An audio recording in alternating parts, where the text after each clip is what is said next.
Tiroteios, julgamentos, travessias pelos ermos do sertão e um desfecho mais do que trágico. Eu sou o Douglas Heraldo, do blog Listas Literárias, e já compartilho as 5 maiores cenas de Grande Sertão Veredas.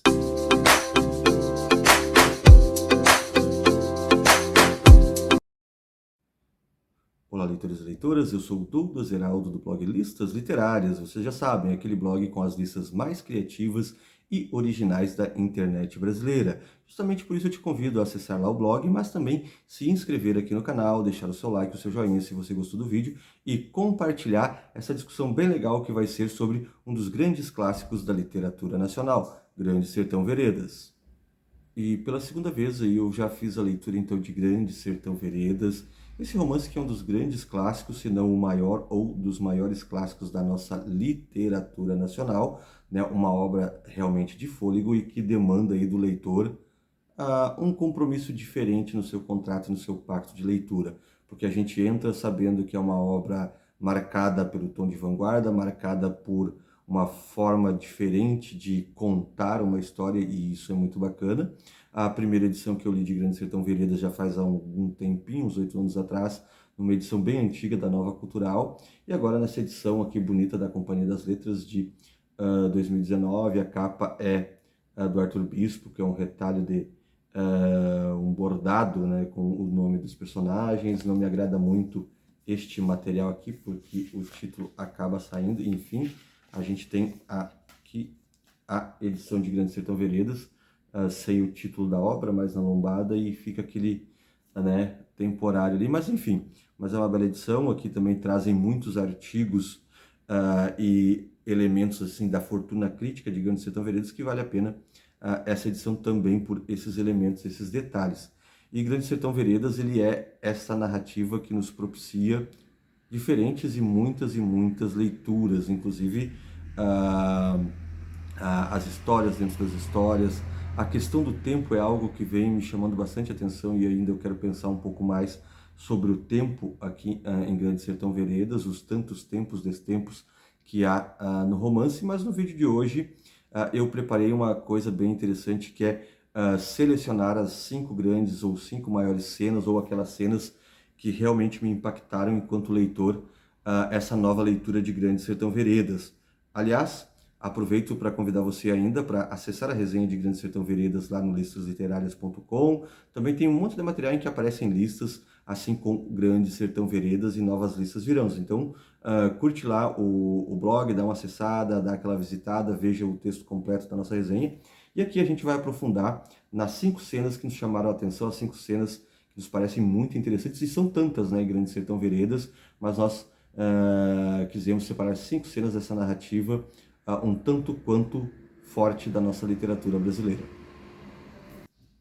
E vamos começar com uma cena daquelas que eu acho a mais fantástica e uma das mais intensas em Grande Sertão Veredas, que é o julgamento de Zé Bebelo. Bom, nessa altura do campeonato a gente sabe que o tempo vai e volta na narrativa do Reobaldo, que é o narrador desse romance, e ele vai contando de forma intercalada, muitas vezes não dentro de uma linearidade temporal, as suas narrativas, mas lá naquela altura em que ele já está no cangaço, em que ele já está com o grupo do Joca Ramiro,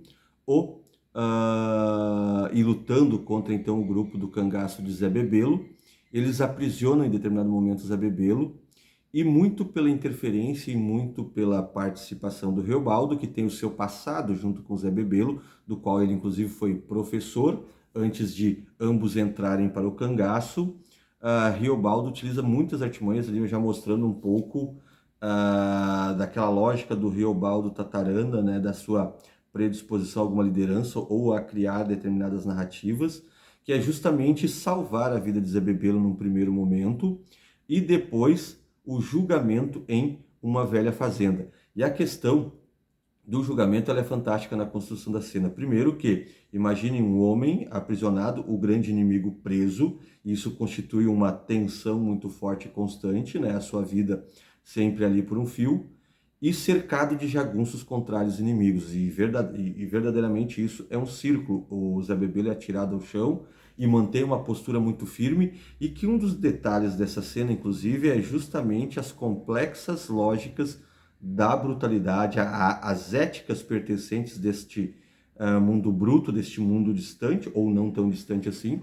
E isso é muito fantástico, a forma como se é construído aqui na narrativa, até pela visualidade. A gente começa a olhar aquela cena e fica imaginando ou a cena de um filme, ou mesmo a descrição num quadrinho, que eu acho que ficaria muito bacana, aquele círculo, a vítima no meio, o julgamento no meio, todos predispostos a matarem no início, a questão do Zé Bebelo, né? A essa rudeza da vida, e aqui talvez um dos exemplos mais fortes do mantra da obra, que viver é muito perigoso, mas ela é uma cena fantástica, assim, uma cena antológica da literatura brasileira, eu imagino,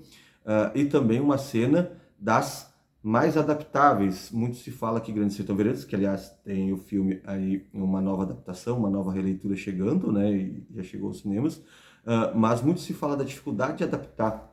Grande Sertão Veredas, e são muitas, né, a gente poderia inclusive fazer um vídeo pensando nas dificuldades de se adaptar a Grande Sertão Veredas, mas aqui a gente tem uma cena muito adaptável que casaria com qualquer western. Aliás, vejo talvez para o efeito dessa cena só um Clint Eastwood dirigindo uma cena dessas, porque é uma cena muito impactante. A forma como o discurso também intervém nessa violência, né? A construção de uma narrativa para salvar a vida de Zé Bebelo, né? O convencimento tanto de Joca Ramiro como dos outros, e a busca por essa ética então bruta e diferente, né? Nesse mundo mais violento do sertão e do cangaço, é uma cena fantástica, assim, tu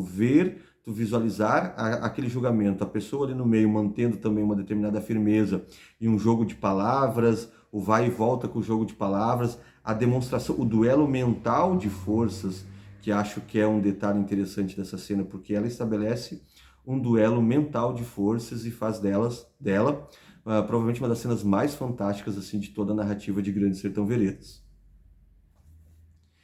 E outro elemento muito interessante, sempre comentado de Grande Sertão Veredas, a gente vai observar nas histórias dentro da história, porque Riobaldo, para além de um narrador, ele é um contador de causas. Nessa constituição desse mundo cada vez mais real, mais próximo desse real, as histórias vão sendo contadas dentro das histórias, né? Então nós temos uma espécie de fábula em fábula, nós temos as fábulas dentro da narrativa de Grande Sertão Veredas, e uma delas que vai tratar da questão da maldade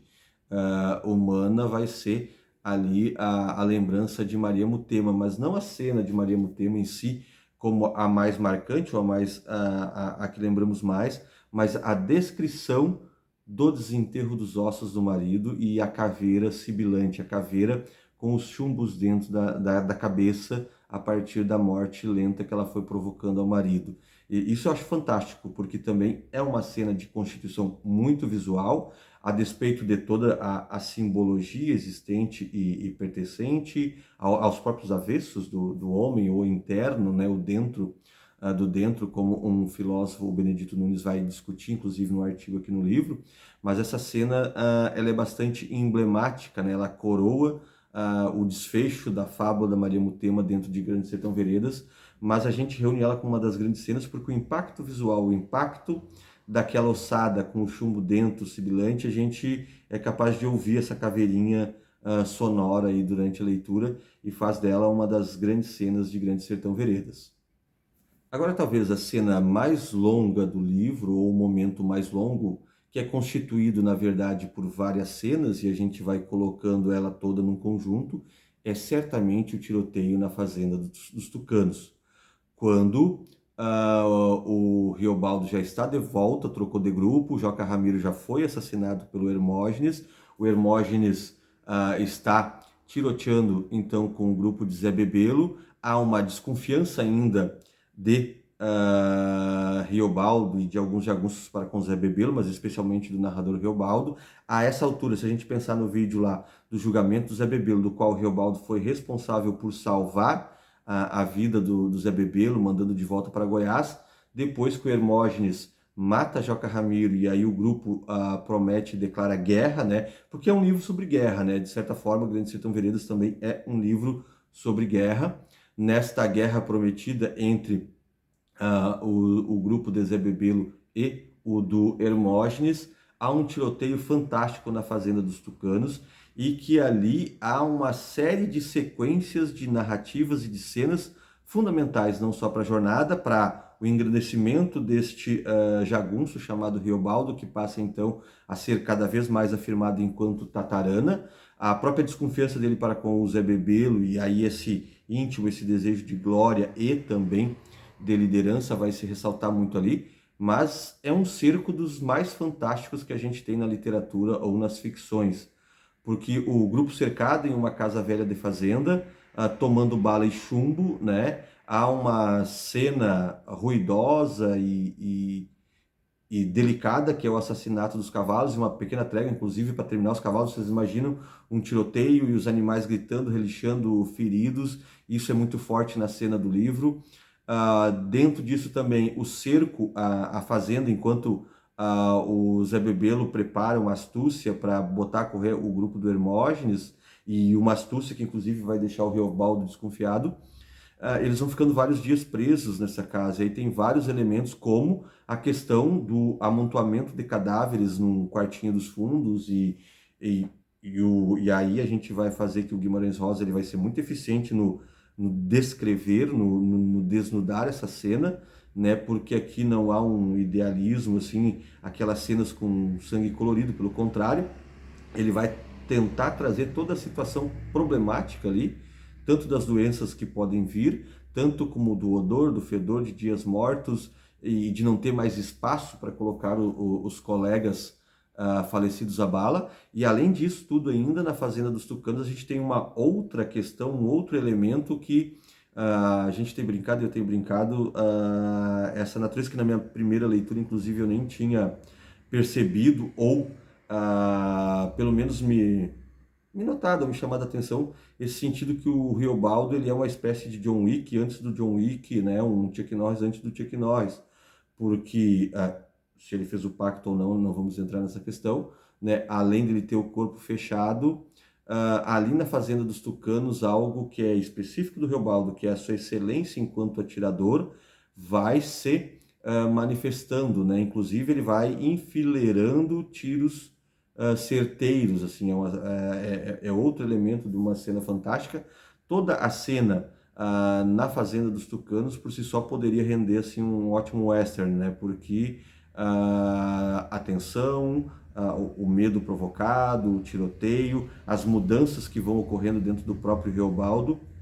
vão constituindo essa cena aí uma das mais... E todas essas cenas que a gente vem falando, inclusive aqui, a gente pode discutir, né? Elas têm um impacto muito forte no jogo de consequências e dos ICs e das veredas que se abrem no caminho de Riobaldo. Inclusive, quando a gente pensa Grande Sertão Veredas, né? Muitas dessas cenas vão se constituir em encruzilhadas que vão abrir novos caminhos para esse narrador. Então, dentro daquele olhar mais filosófico de Grande Sertão Veredas e a Fazenda do Tucano, é um desses. Primeiro, a distância, que se quebra entre o Riobaldo e o Zé Bebelo, porque a partir dali os dois não vão ser mais a mesma coisa, e dentro de Riobaldo vai se fortalecer muito forte esta necessidade da liderança e até a sua chegada a ser o Urto Branco, o grande líder, né, do grupo de cangaceiros. E aí o tiroteio em si, o tiroteio, a bala pegando, os animais morrendo, as pessoas morrendo, todo mundo, né? O cenário construído de desespero e caos ali é bastante incrível e faz do tiroteio na Fazenda dos Tucanos uma das grandes cenas, certamente, de Grande Sertão Veredas.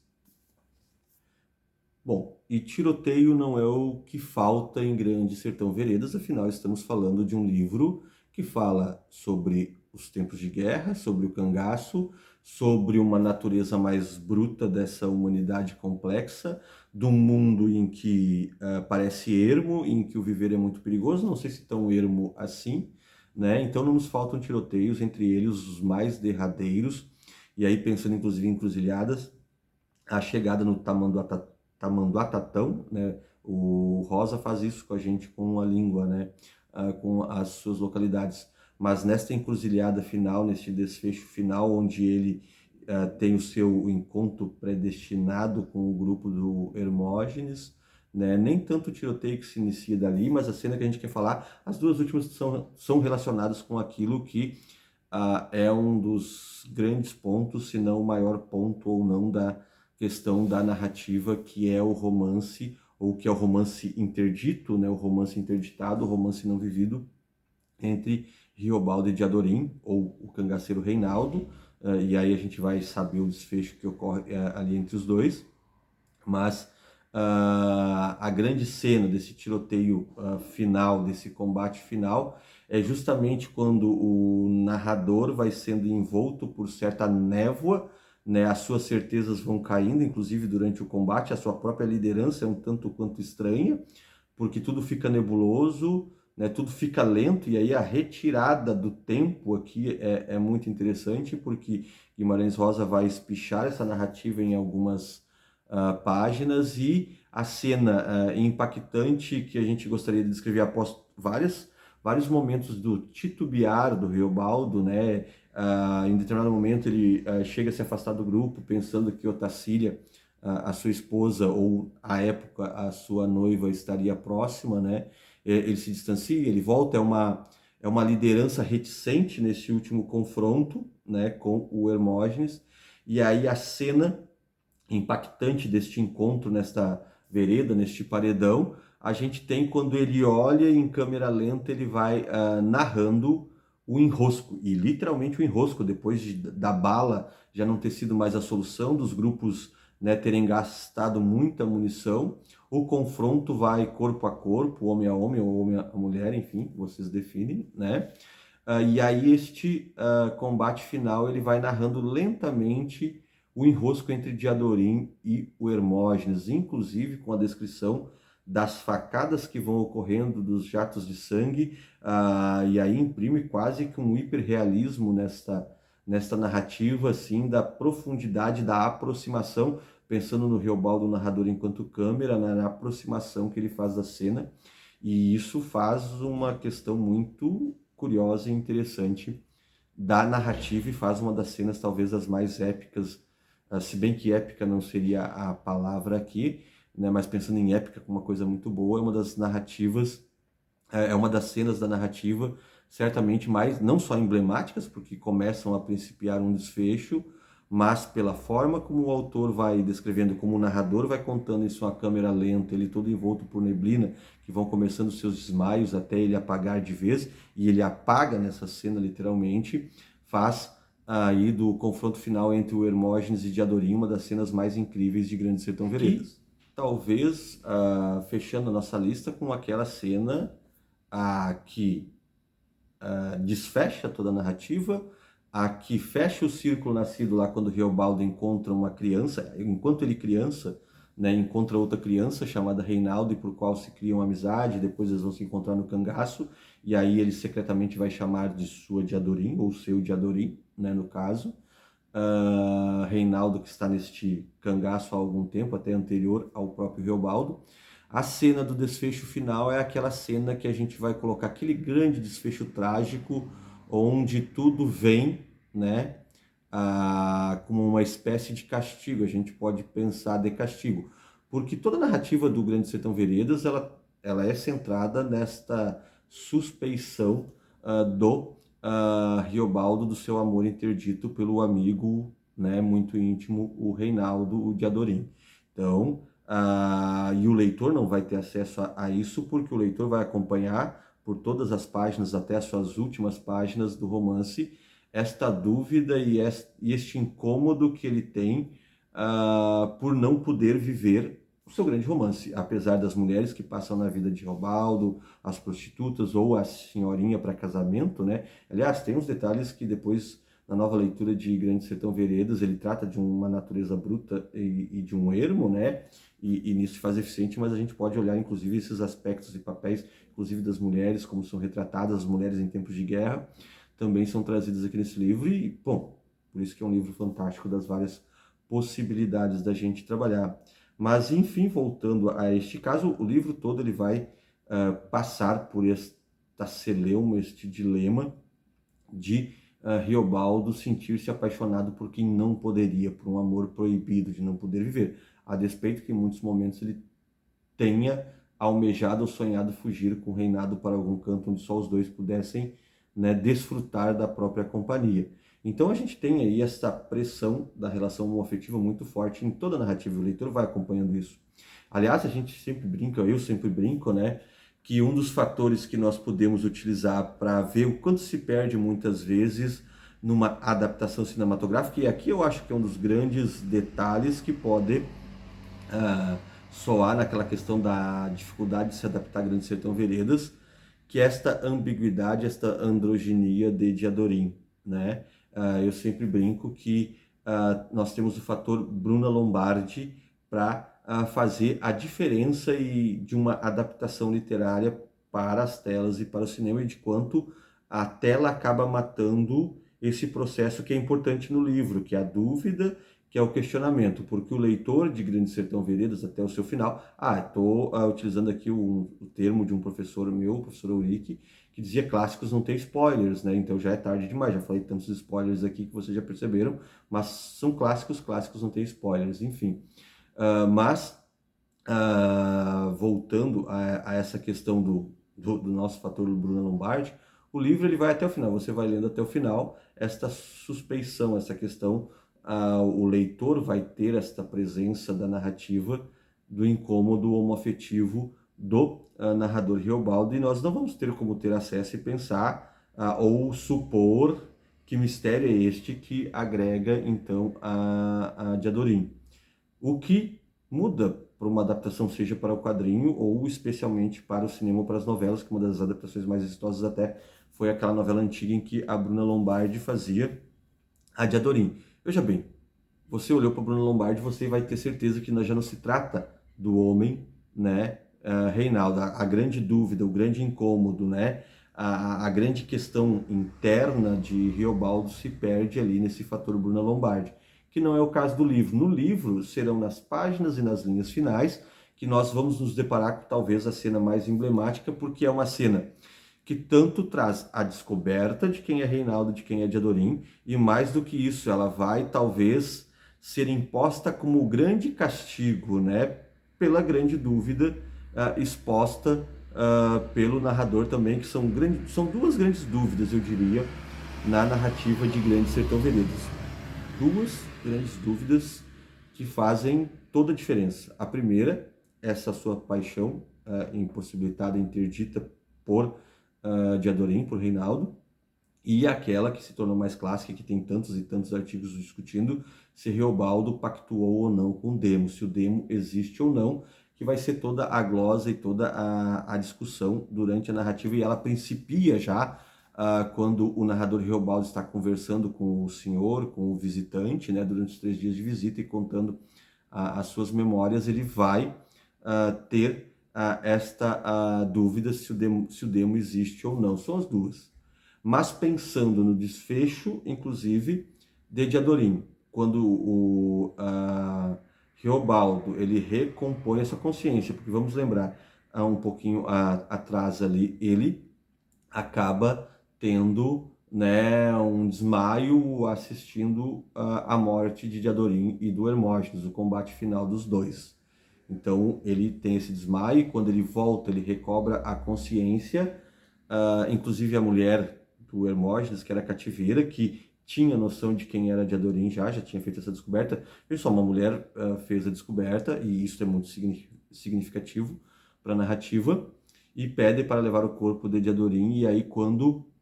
ela morta sobre uma mesa, o Riobaldo vai ter esta consciência e vai ver ali um corpo feminino nu sobre a mesa, e aí o grande choque, o choro convulsivo,